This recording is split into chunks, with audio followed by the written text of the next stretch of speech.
me start by stating that investigators have arrested and charged 49-year-old Guido Amsel of Winnipeg. He's been charged at this point with 2 counts of attempt murder, 1 count of aggravated assault, and numerous charges related to the possession of explosives. Amsel was remanded into custody last evening. This investigation, of course, began with the explosion at the Peterson King law firm on Friday morning. That explosion severely injured Maria Matusas. She remains in hospital, recovering from extensive upper body injuries. Her condition has stabilized, and she has been able to speak with investigators in this matter. Later that day, employees at the law firm of Monk Goodwin self-evacuated from their office and notified police of concerns that they had. Ms. Matusas was a former employee of that firm. This location was attended by police and secured and cleared by our bomb unit with the assistance of the RCMP. This was done largely precautionary. There were no suspicious items or packages discovered at 444 St. Mary's. Investigators followed up leads throughout the night. On Saturday afternoon, police were alerted to a suspicious package at a business on Washington Avenue. The package was addressed to a woman who had been involved in a long-standing legal dispute with the suspect. Bomb unit members attended to the Washington Avenue business to deal with the suspicious package, which was neutralized using a water cannon. During the process, the device was detonated, and it did cause some damage to the business. There were no injuries at this event. On Saturday evening, Amsel was arrested at his residence on Pandora Avenue East, and he was taken into custody while the investigation continued. Throughout the early morning hours of Sunday, police planned for the execution of 2 search warrants that were associated to Mr. Amsel. These warrants were authorized by magistrates late Sunday morning and executed Sunday afternoon. Searches were conducted by investigators supported by bomb unit personnel at a business on Springfield Road.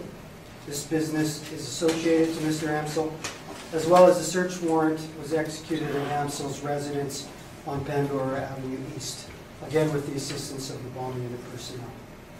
Now, while investigators were dealing with the search warrants, police were also alerted to another suspicious package at the law firm of Orley, Bargan and Davidson, located on Stradbrook near Donald Street. Bomb unit members were deployed to this location in the early evening and confirmed that an explosive device had been sent there through the mail. The device was safely removed from the office and detonated outside of the building. Now, there are specific links to the events on River Avenue, Washington Avenue, and Stradbrook Avenue.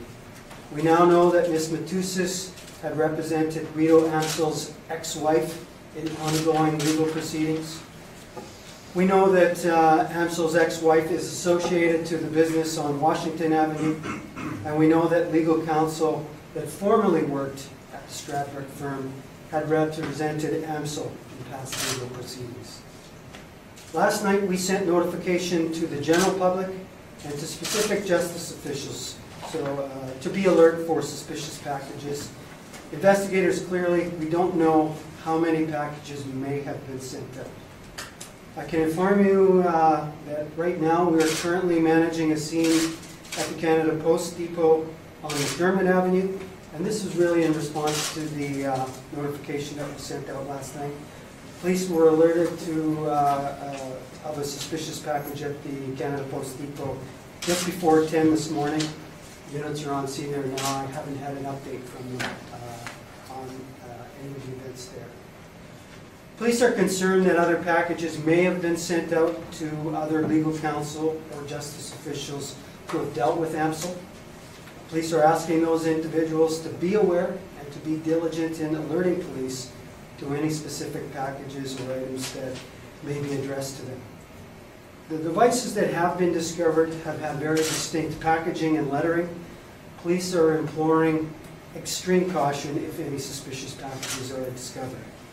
Now, all of the discovered packages are believed to have been sent through Canada Post on June 29th or June 30th, and it's believed that the packages would have been delivered on July 2nd or July 3rd. Please don't handle the packages and contact police immediately. The last few days have been difficult for our city, and I know particularly so for Mrs. Maria Matusas, her loved ones, her colleagues, and her friends.